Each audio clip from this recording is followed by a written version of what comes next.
जीवन हमें एक मौका देता है, इसलिए जब भी सही कॉलेज चुनने का समय आए तो सिर्फ मंगलायतन यूनिवर्सिटी आपके बेहतरीन भविष्य और सर्वांगीण विकास के लिए।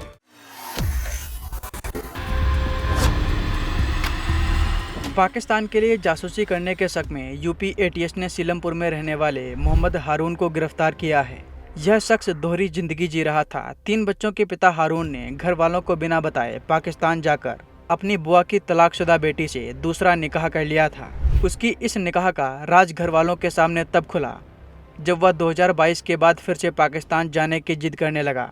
दूसरी पत्नी की सच्चाई सामने आने के बाद पहली पत्नी ने इससे दूरियां बना ली। पहलगाम में हुए आतंकी हमले के तीसरे दिन वह पाकिस्तान से भारत लौटा था। वह 21 दिन पाकिस्तान में रहा। घर वाले यह मानने को कतई तैयार नहीं कि हारून पाकिस्तान के लिए जासूसी करता था। सीलमपुर में शुक्रवार को दिन भर हारून की गिरफ्तारी की चर्चा होती रही। उसके बाद घर वालों का बाहर निकलना मुश्किल हो गया। पड़ोसियों के सवालों से परेशान होकर वह बाहर नहीं निकल रहे थे। उसके घरवाले समझ नहीं पा रहे थे कि हारून के साथ क्या हुआ है। हारून कबाड़ का काम करता है। इसके परिवार में माँ रुकैया, 3 भाई जिनके नाम शाहिद, वसीम और जावेद हैं। इसके अलावा इसकी 2 बहनें भी हैं। शाहिद ने बताया कि वर्ष 2007 में हारून की शादी नोएडा निवासी शबाना से हुई थी। इसके 3 बच्चे हैं। उन्होंने बताया कि उनकी बुआ का परिवार पाकिस्तान के गुंजरवाला में रहता है। बुआ व उनके पति की पहले ही मौत हो गई है। उनकी बेटी सुमेरा की तलाक हो गई थी। फोन के जरिए परिवार की पाकिस्तान में रहने वाले रिश्तेदारों से अक्सर बात होती रहती है। वर्ष 2022 में हारून पाकिस्तान घूमने गया था। वहाँ उसने सुमेरा से शादी कर ली।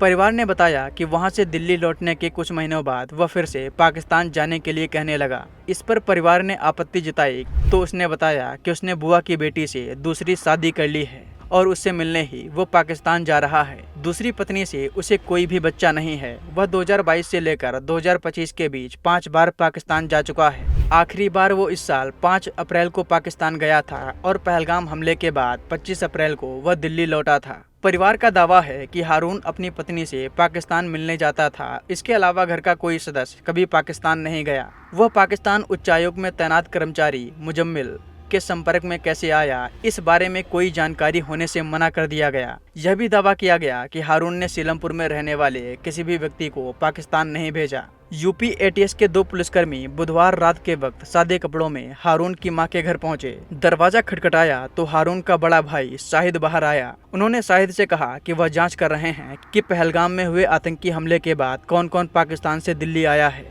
शाहिद ने फोन करके अपने भाई हारून को बुलाया। कुछ देर तक पुलिस ने हारून से घर पर पूछताछ की और उसके बाद उसे कार में बैठाकर अपने साथ ले गए। बृहस्पतिवार सुबह परिवार वालों के पास एटीएस ने फोन करके कहा कि हारून को जासूसी के मामले में गिरफ्तार किया गया है और उसे लखनऊ की अदालत में पेश किया जा रहा है।